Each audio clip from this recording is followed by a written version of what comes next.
Hey guys, so we are now in the third part of the Sengoku Jidai series by Kings and Generals. If you want to watch the original video from the original creator, the link is down in the description down below. And if you enjoy my content and you want to help me out in any way, shape, or form, feel free to please like, comment, subscribe, and if you're able to, feel free to maybe consider becoming a YouTuber Patreon member. It'd help me out a lot. Now, with that said, and now without any further ado, let's get to it, shall we? Let's get on. Like I said, I'm actually really enjoying the series. Definitely, I think so far it's keeping track of everyone, because I know this conflict goes on for decades, so there's gonna be a lot of people coming and going. I'm wondering if we're ever gonna have like a person we mainly follow, because I feel like with these series, usually there's always like one person, historical figure that I quote unquote call the main character, or at least the one that gets the most attention from Kings and Generals. I feel like we haven't had one of those yet, but well, I guess we'll find out, won't we? We're still pretty early into it all. So yeah, let's just get to it, shall we? In the previous episode, we followed Ieyasu's early life until his consolidation of control over Mikawa province and his alliance with Oda Nobunaga. While Nobunaga was definitely the rising star of Japan at this time and capable of exerting more influence, Ieyasu was not lacking in ambition. Having secured Mikawa for the Matsudaira clan, his gaze turned towards the lands of Totemi and Suruga, which were still ruled by his former overlords, the Imagawa. Before moving on with the invasion of Totemi and Suruga, let us first talk a bit about yet another name change for Ieyasu, and thankfully the last one. Okay, yeah, I was gonna say, dude, how many names is this dude gonna go through? He changes his name every day. Yeah, new drinking game, guys. Every time he changes his name, take a drink in this series. I'm joking. But, yeah, he changes his name more than I do. And I've had, like, several name changes in my life. In 1567, Ieyasu was able to obtain a permit from the emperor to change his last name to Tokugawa, claiming descent from the Seiwa Genji via a branch. The Seiwa Genji is a line of the Japanese Minamoto clan that is descended from the emperor. Oh wow, from emperor, sorry. Which is the most successful and powerful line of the clan. Many samurai families belong to this line and use Minamoto clan in official records. Interesting. Of the Nita clan. Initially, the imperial court had refused to grant him this right, as there had been no evidence of such pedigree in the Matsudaira clan. However, Ieyasu was able to find, or rather construct, a genealogical document proving his lineage. Thus, he was permitted to adopt the last name of Tokugawa. He was also appointed as Mikawa no Kami, Lord of Mikawa, and received the junior 5th rank in court. This might seem of little significance at first, but for a man as ambitious as Tokugawa, having the right pedigree was paramount, for only those descended from the Seiwa Genji and related to the Minamoto clan could claim the title of shogun. Ooh. Perhaps Ieyasu was planning too far ahead, but history proved him right in the end, so who are we to judge him? It's true. True, fair. As we established previously, Imagawa Yoshimoto was not a great military leader, and since the apple doesn't fall far from the tree, his son Ujizane was equally incapable, if not worse. Despite that, the Imagawa still wielded considerable strength, and were allied to some of the most powerful clans of Japan, the Hojo of Segami province and the Takeda of Kai. The latter was by far the biggest threat. The Takeda cavalry had no equal in the land of the rising sun. Their daimyo, known as Takeda Harinobu, or alternatively by his Buddhist name of Shingen, was considered one of, if not the greatest military strategist at the time, his only equal being his great rival Uesugi Kenshin. It is therefore understandable that Ieyasu could not blindly move against the Imagawa, not unless something would disturb the balance of power. Luckily for him, Shingen was more than eager to accelerate the fall of the declining Imagawa clan and claim their lands for his own. Such a move against a decades-old ally was not easily accepted by everyone. For one thing, his eldest, albeit illegitimate son, Yoshinobu, was married to Ujizane's sister and naturally objected to his father going to war with his father-in-law. For the sake of his wife, Yoshinobu rebelled against his father, only for Harinobu to defeat him, capture him, and execute him. Along with Yoshinobu, Dang, cold-blooded, bro.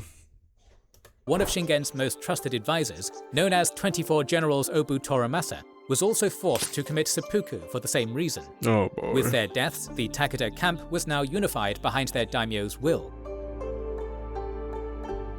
Shingen had already established an alliance with the Oda by marrying his daughter Matsuhime to Nobunaga's son and heir Nobutada. Though the marriage was never consummated, it secured the alliance between the two clans, at least for the time being. Shingen then extended this pact to Ieyasu, suggesting they attack Ujizane together and split up the Imagawa lands between themselves. Totomi province would go to the Tokugawa and Suruga to the Takeda.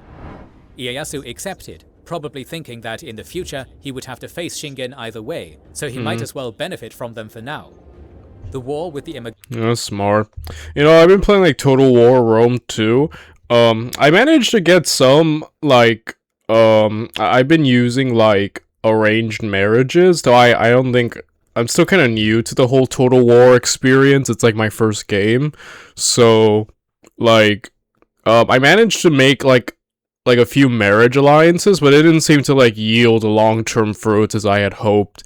Like, definitely peace and a little bit of, growth in terms of, like, alliance relations with other nations, but not, like, as dramatic as I feel like it would have been, at least at times in real life. I don't know.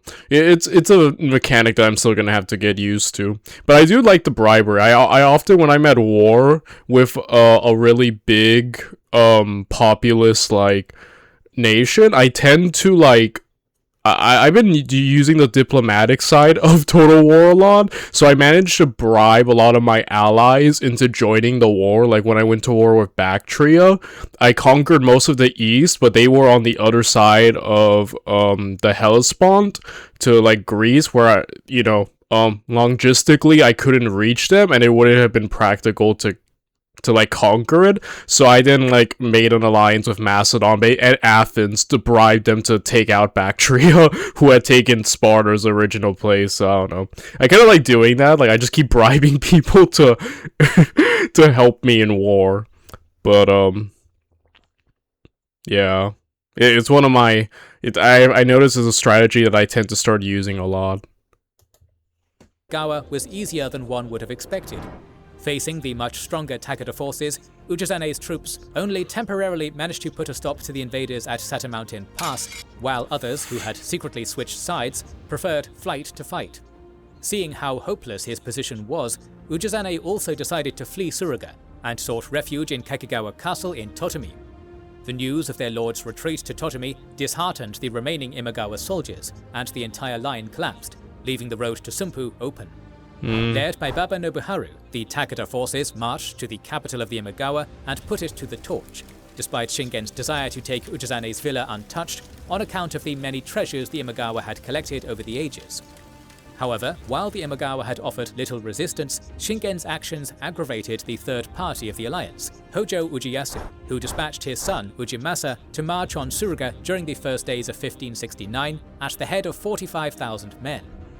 Yeah, it's also this stuff, like, there comes a point, which I call the later stage of, like, Total War, where, like, everyone, I'm kind of, like, stuck in, like, so many trade alliances, non-aggression pacts, and stuff, that just declaring war actually seems like it would be difficult because of who you would anger or not. So I kind of, like, fell into a state of, like, paralysis, because, like, I wanted to keep expanding, but, like, I'm like, okay, who am I gonna upset if I do? And that's kind of what I'm thinking here, right? Like, yeah, he has a war. This seems like a war of expansion where he wants to like keep obviously assimilate these lands seems to be the idea and wipe them out. But then there are gonna be people who are gonna look at that and be like, we don't like what you're doing, and multiple fronts of war can be really annoying. So yeah, this is definitely a very brazen move, but kind of seeing the consequences of, yeah, people are gonna get involved, and yeah. In response, the Takeda fortified the Sata Pass, just as the Imagawa had done before, blocking the Hojo advance. Shingen's men were already facing a shortage of military provisions, and their situation worsened when they launched a failed attack against Imagawa's Omiya Castle that controlled the Nakamichi and Suruga roads. By March, their lack of supplies forced Shingen to pull back the majority of his troops to Kai through the much harder Taru Pass, with Ujimasa also retreating back to Segami. While this was happening at Suruga, Ieyasu had invaded Totomi from Mikawa by way of Jinza Pass. He quickly captured Futamata and Hikima castles and laid siege to Kakegawa Castle, where Ujizane had barricaded himself. Kakegawa's defenders had also been reinforced by Hojo troops that had arrived by sea, while some other Imagawa-owned castles lay at its periphery, namely Horie, Utsuyama and Horikawa. Ieyasu settled down for a long siege and built up his own defenses around Kakegawa. But the Imagawa forces did not sit idle, launching numerous attacks and at times forcing the Tokugawa forces to retreat. Nevertheless, the castle was eventually surrounded. While Shingen's position gradually worsened as his army was bogged down by Ujimasa's army and loyal Imagawa forces had recaptured Sunpu, Ieyasu was enjoying some success, capturing the castles of Ieyasu is someone who I've taken note of as very competent, opportunistic, and again, like a very formidable adversary to have, so I do not envy his enemy here. Shingen is a surprising one with the hype of him being one of the best, yet this is not a strong start to him, as he was kind of bogged down there and then had to leave. But, Ieyasu, definitely on the rise, bro, like, someone that I'm keeping a strong note of so far in this series more than the others. Utsuyama, Horikawa, and Horie in March. Following this, Ieyasu entered negotiations with Ujizane, promising to help him regain Suruga if he gave Totomi to him. Ujizane accepted, and Kakegawa Castle was delivered to the Tokugawa on the 6th of May. Dang. Not long after, Ieyasu ended his alliance with Shingen and entered into one with Uesugi Kenshin. Again, Ieyasu always struck me as someone who will immediately turn when he senses some, like, winds shifting, like he did over here. So again, like, opportunistic, I feel like is the right word, but perhaps smart. I mean, I guess we'll see how it all plays out, but I get a feeling he's gonna be around for a bit longer as a big player. Let's see that. I don't know if that comment's gonna age horribly, but you know, I feel like, yeah, opportunistic and doing what he needs to get what he wants, but you know, still stick around. And again, like, he does seem like willing to just break alliances and form new ones, which could come back to bite him. Depending on how things go, because that's not a really trustworthy character, you know, and we've seen times where that kind of comes back to bite people in the butt. Biggest example probably being Frederick the Great, who, after breaking alliances and pacts and going behind allies' backs, ended up no one wanted to make peace with him for a lot of part of the 7 Years' War. So I think he needs to be a little bit careful in how I guess he doesn't seem to have much scruples about just turning, you know, which again I think could come back to bite him if everyone starts taking note of it. You get me? So yeah, I guess we'll see how everything turns out, eh? Ujizane fled to Hojo-controlled Izu, and to flip the finger to both Shingen and Ieyasu, there he wrote a letter proclaiming that he was transferring lordship of both Suruga and Totomi to Hojo Ujimasa's eldest son, Ujinao, who at that time was still a small child. Of course, this mattered little, as Ieyasu was firmly in control of Totomi, and Shingen was not going to give up on conquering Suruga. In June, Ujimasa and Uesugi Kenshin formalized an alliance against the Takeda, an event that did nothing to stop Shingen from coming down from Kai that very same month. He first invaded Hojo lands, devastating part of Mishima and Izu, before turning westwards to invade Suruga a second time and tie up loose ends. His third attack on Omiya Castle the following month proved fruitful, and Fuji County fell under Takeda control. From there, the Tiger of Kai had his troops retreat to Kofu, and after securing a peace treaty with the Uesugi, he attacked the Hojo lands in Musashi by way of Shinano province. This wasn't an honest invasion to wrestle control of Kanto from the Hojo. but a diversion to draw Ujimasu's forces away from Suruga and into Kanto, and it worked like a charm. Having achieved this, Shingen retreated. Smart, okay.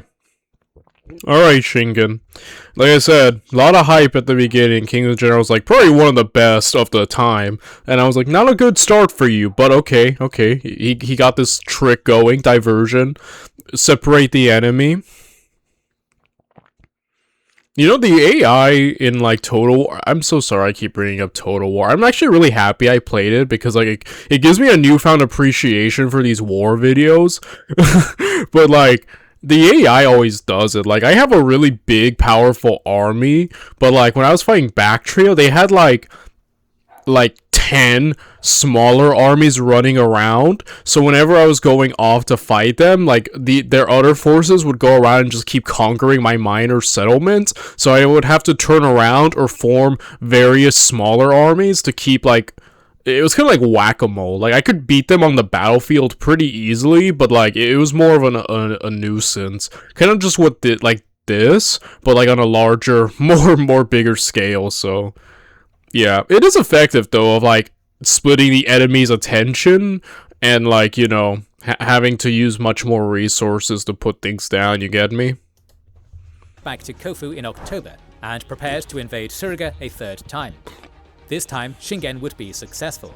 He captured Kambara Castle in early December, and this caused the remaining Hojo troops in the area to retreat.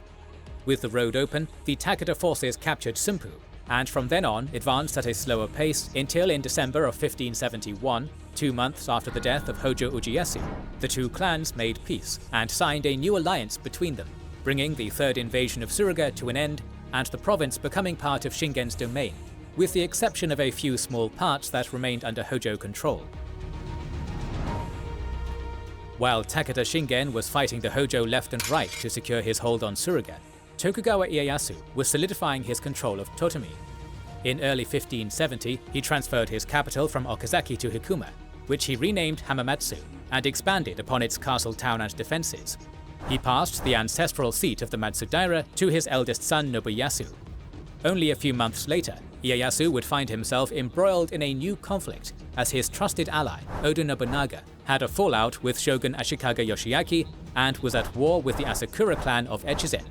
Details of this conflict can be found in our Nobunaga video, so for now it will suffice to say that Ieyasu and his men followed the Oda force in Echizen, capturing 2 forts at Tezusuyama and Kanagasaki. However, the Azai clan of Omi sided with the Asakura and were now marching, threatening to encircle the Oda Tokugawa army.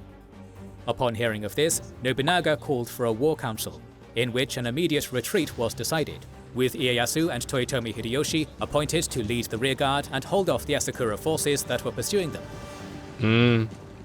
With the enemy fast approaching Kanagasaki Castle, where the Oda camp was located, Nobunaga was forced to flee, following a mountain road. Hideyoshi, having a cunning plan, would defend Nobunaga's rear and delay the Asakura Azai forces as much as he could. He gave orders to his men to erect numerous flags around the castle, even keeping Nobunaga's personal standard, and to light more fires during the night, so as to give the impression of a larger force. I love this trick. We've seen it plenty of times, especially I think of, like, what, it was Belisarius who, like, lighted campfires to make people assume his army was much bigger. It's like a bluff. Well, it is a bluff, but, like, you know, it's like one of my favorite tricks of just, like, psychological warfare. And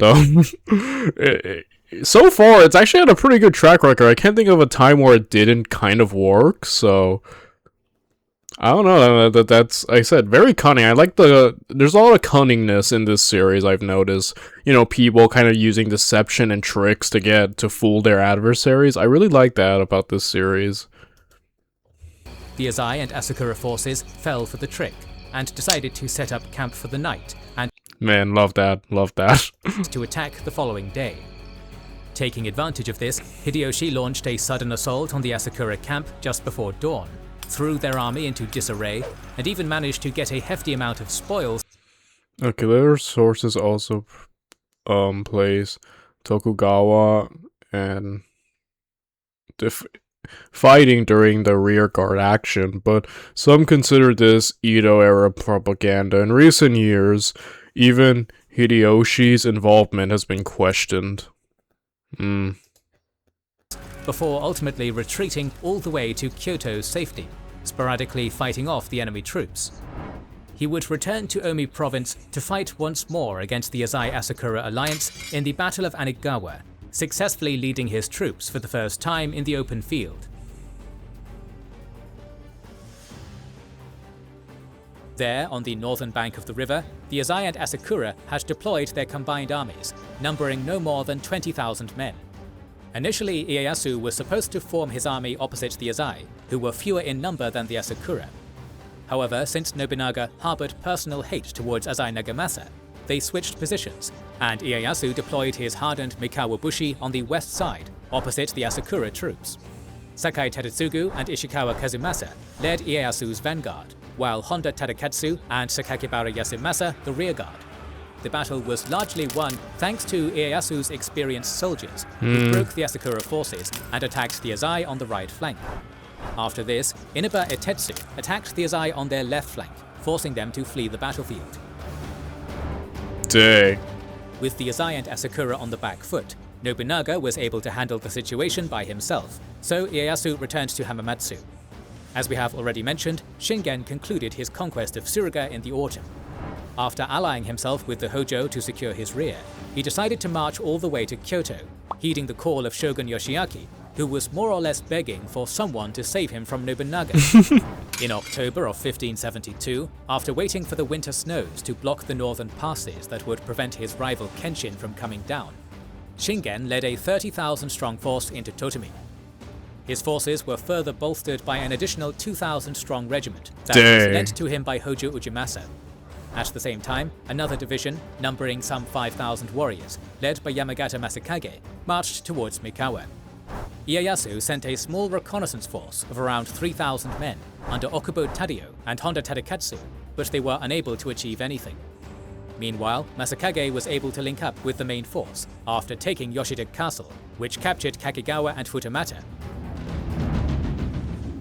Shingen was now fast approaching. Yeah, he's getting jumped, and he was correct in his assessment that, yeah, there's gonna be a showdown with Shingen. Like, Shingen definitely has struck me, kind of like me when I play my games. Very aggressive, very expansionist, you know, so it takes one to know one, you know, we're of the same cloth. Oh, man. But, yeah, so definitely... This is gonna actually be a really great battle, because Ieyasu and Shingen both seem incredibly competent, so it is kind of... I am really interested in seeing who will prove to be the better of the two, you get me? So, yeah. Ieyasu and his 8,000 men at his stronghold in Hamamatsu. However, the first foreign banners Ieyasu's men watched approaching from their towers did not belong to the daimyo of Kai, but to Nobunaga, who had heeded his allies' plea for help, and dispatched 3,000 men under Sakuma Nobumori, Hirate Hirohide, and Takigawa Kazumatsu. This number might seem small, but we must also remember that Nobunaga was already invested in his own conflicts, and his forces were already spread thin. With the arrival of the Oda forces, Ieyasu held a war council, where Nobunaga's generals advised him to assume a defensive stance. However, in a rare case of carelessness, Ieyasu decided to take the field, and led his forces out to a plain called Mikategahara. Alright, that's a very interesting war that he just used right now. Carelessness. Kings in general, I'll admit, when he uses words, I do take note of it, because it usually does kind of indicate how things might end up going. I don't know where I'm rubbing my hands. You know, again, Shingen has hype behind him. Kings and Generals has told that he might be one of the best, or he said pretty definitively, one of the best tacticians of his time. I also, I'm sorry with the names, but it's also proven very competent. Though I'm like wondering how the skill level is gonna go. Again, defensively, should he have been more defensive? Maybe. But I guess we'll see how things go on the battlefield. But again, that word carelessness, that's the one that's getting me right now. Not even a mile north of Hamamatsu. There, he deployed his army in a stork's wing formation, using the Magome River to cover his right flank. Behind the long front line followed the main body, commanded by Ieyasu himself. On his right, he placed Nobunaga's men, and on the extreme right flank, there was another group of Mikawa samurai, led by Sakai Tadasugu. Okay, spears, swords. It seems like Shingen has cavalry, though. Yeah, Shingen has cavalry. That unlike his adversary here, so I think it really depends on how he uses the cavalry, I suppose. I'm trying to figure out who I think is gonna win. A part of me feels like maybe Shingen. I feel like that's where I'm leaning towards, but sometimes I notice whenever I feel like that, I usually might get it wrong, so again, I feel like I said, I'm leaning towards Shingen, but I guess I'll find out. But again, I think the cavalry could be a great advantage if he like uses them for maneuverability, and maybe perhaps a flank, like if that's possible. But like, yeah, when I'm facing by the way, I know I keep bringing up my gaming. I'm not implying that I would be better. I'm not, guys. I'm not built for war at all. I'm just kind of using a video game. And I also just kind of want to talk to you about Total War because, you know, I really enjoy it, and, you know, I actually but like I do notice that when I faced enemies with superior cavalry units, I usually struggled a lot more because tending to flank me or go around me. But I've also faced enemies with low cavalry, and when I'm able to win the cavalry battle, everything else kind of becomes easier, getting around them, whatnot. So again, I think cavalry could be the deciding factor depending on how it's used. Those look like cavalry units, but we'll see. Also, the conditions I need to think of. Like, it seems like, yeah, snowing. Usually I think armies didn't really like to fight, at least in a lot of parts of the world. It didn't seem like armies liked fighting in the winter or cold conditions. But, you know, that usually had a big effect on armies, so I think the weather's also something to take note of. On the left flank, he placed men under Ogasawara Nagayoshi, Matsudaira Ietada, Honda Tadakatsu, and Ishikawa Kazumasa. Shingen had deployed his own forces in a fish-scale formation, with Oyamada Nobushige leading the vanguard, Naito Masatoyo and Yamagata Masakage in the second line. I'm liking these formations, that the names he's mentioning, and like the fishhook formation. You know, like, it's really cool to see it because I tend to use, like I said, I'm a big successor Alexander Pike user. I've played as Macedon in the Seleucid Empire in Total War, and my formation is usually this: one line of pike phalanx in the center. The sides are covered by like shield bearer hoplites. Behind the line is usually swordsmen. A lot of skirmishers, mainly slingers. I always use slingers that I have in the front, and then I put in the back when the enemy advances. And my wings are usually cavalry units. So, not really deep, kind of like one line with like 2 units behind and whatnot. But again, getting through pikes, easier said than done. So pretty, I guess on paper simple. But I like trying to think like, man, I'm gonna try some of this. Like start experimenting with new battle formations because some of this stuff looks really interesting. His son Katsuyori and Obata Masamori in the third, and Baba Nobuharu in the rear. Further behind was Shingen himself, commanding 15,000 men. It was during a light snowfall, around 4 in the afternoon, when the Takeda unleashed their first frontal assault towards Ieyasu's position. Ieyasu had a number of arquebus-equipped ashigaru and was hoping that the Takeda assault would be broken by their volleys. However, they proved ineffective, and Shingen's men crashed into Ieyasu's two flanks. The left flank, which was made up of Mikawa troops and led by more experienced generals like Tadaketsu, was able to resist and even push back the assault.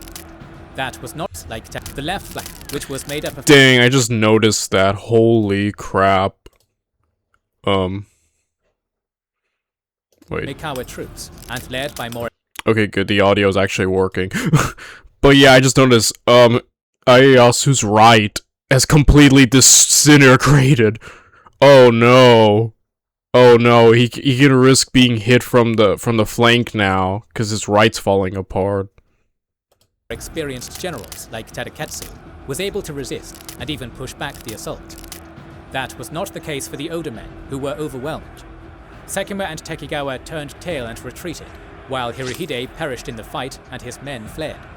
Thus, Sakai Tadasuku was left isolated in the extreme right and was pushed back towards the main body. Taking advantage of his vast numbers, Shingen rotated his forces and threw fresh regiments into combat. Facing the renewed Takeda assault, even the hardened Mikawa troops began faltering and retreating en masse. Yeah, that's the importance, like, losing an entire flank, and especially with an enemy with such big numerical superiority, they can just seep in and attack you. I actually had, I was facing Rome, right? Like, I have to say, the Roman AI in Total War, Rome 2, is so accurate to real life because they are so aggressive and numerically just like superior compared to everyone else. And like, this kind of happened to me. I was playing as the Seleucid Empire and I went to war with Rome and I was really outnumbered and I really relied on my pikes to hold the line and my shield bearers, but around like right here, I think also in my more on the left, they managed to wear down the pikes enough to start seeping into the behind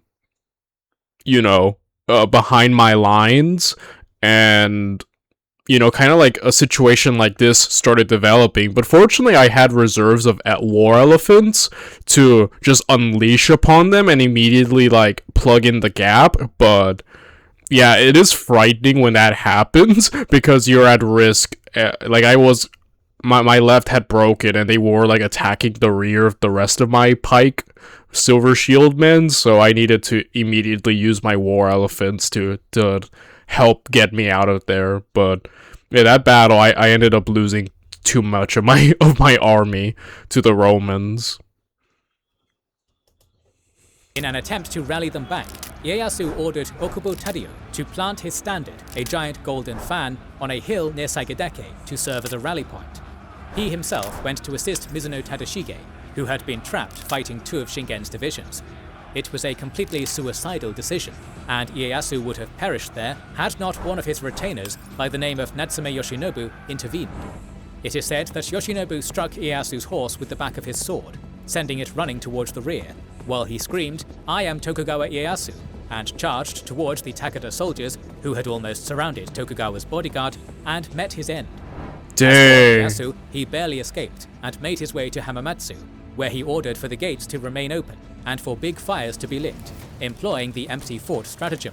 It was a risky move, but it worked. As Yamagata Masakage and Baba Nobuharu approached the castle, they were puzzled by the situation, and dared not to attack.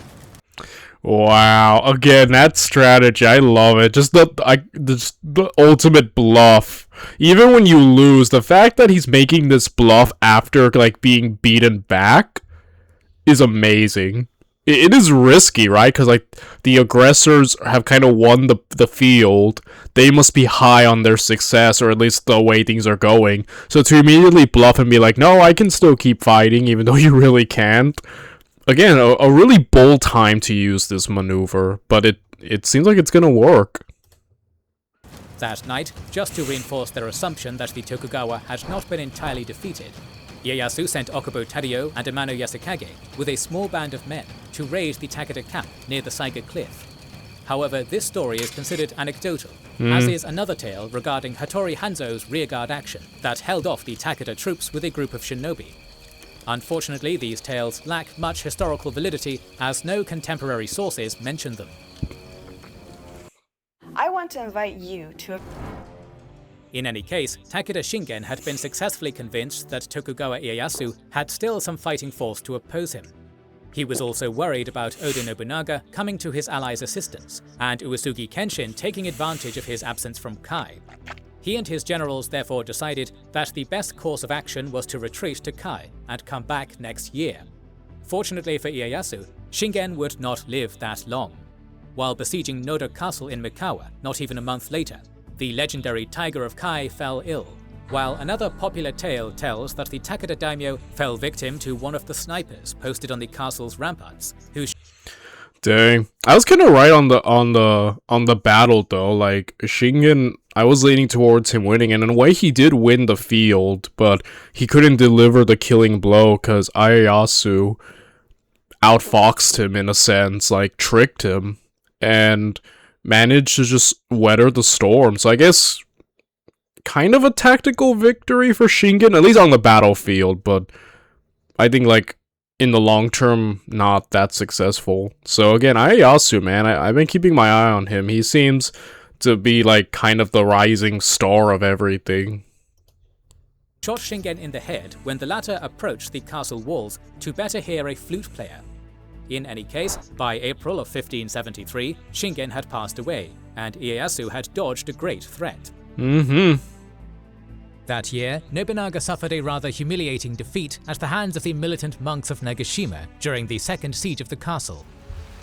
In 1573, he would assist his daimyo in the second siege of Nagashima against the militant monks.